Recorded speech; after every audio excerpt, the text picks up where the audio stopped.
I guess we can take a look at sports right now here on the Breakfast Club on Robin Hood Radio. And I guess we'll go to story number one because it's at that time of year. A Lakers fan has won $100,000 after hitting a half-court shot. So congratulations. Half-court shot in front of people, and the fan put it in, won $100,000. Dinero. Who says basketball doesn't pay? Even pays for the fans. That is my big story number one in sports. Big story number two would be the fact that we have spring training.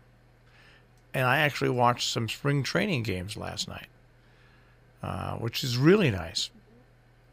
Nice way to relax and calm down and dream of days to come, but also watch a little baseball.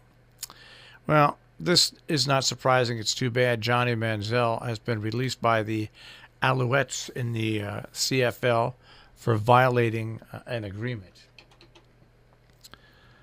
That you, Mike? That must be you. Yeah, it's me. All right. I'm just talking about the kid that can't seem to stay out of trouble, Johnny Manziel. He even lost. He got kicked out of the CFL because he violated an agreement, unable to abide by the terms of his contract. Good. So, see, in the CFL, if you don't abide by the terms of your contract, you're kicked out.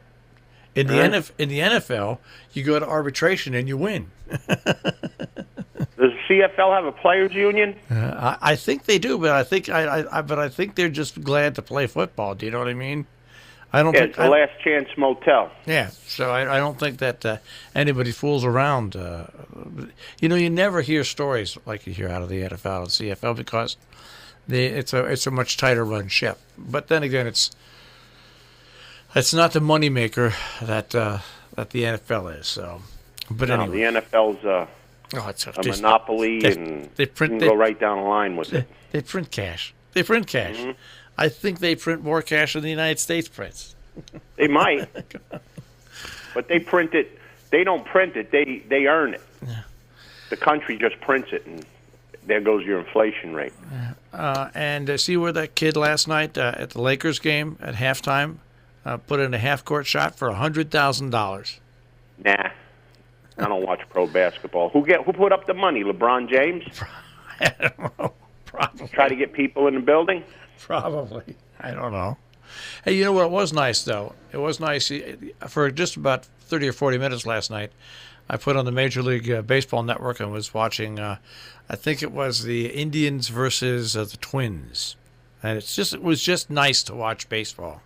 That's it, just to watch baseball. Doesn't matter who's playing, just watch baseball. You see the green, the warmth, and that slugger for Minnesota. When I was watching, that kid that hits all those home runs, the Latin guy. Yeah, he belted a blast. What a blast! Yeah, what a blast he hit.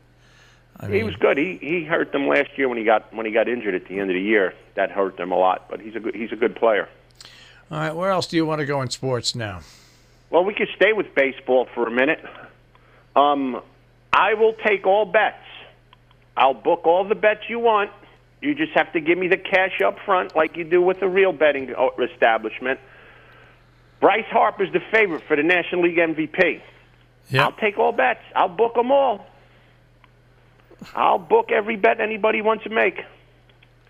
He will not be the National League MVP. You can write it down today, February 28th. I said it. No, he'll probably be playing in the American League.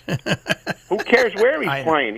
He's not going to be the MVP. Why do they put him? Why would they put him at the MVP? I don't know. Maybe his agent gave the writers a couple of bucks to do it, so this way he can enhance his contract. Yeah, it's a joke. I saw that story. I hope he sits out. I hope nobody signs him. I hope he sits out the whole year. All right, and if you're a referee, don't mess with the Ole Miss basketball fans. They threw I didn't see the play because I was at a basketball game last night, which is probably the best high school game I've seen in 25 years. But I heard about it. What happened? After a referee's call, they just threw trash all over the court. Well, what was the call like? It was a late call, and it probably determined the game because I think it was a 2-point game. 73-71. That's exactly right. 73-71. Ole Miss had one chance to take the lead back, and he was called. The player put up a 3-point attempt, and he was called for a charge, and that ended the game. And the fans. I went to watch a game last night between Rumson and who the heck did they play? They played another Division II team from New Jersey. A tremendous game. The referees let the kids play. We all looked up at the scoreboard, and they showed team fouls. In the fourth quarter, it was 2 apiece. And let me tell you, these kids were going after each other with hatchets. They were banging the heck out of each other. But the referees let the kids play the game and determine the outcome. They didn't become part of the outcome. Plainsboro was the team they played, I think it was, and it was a tremendous game.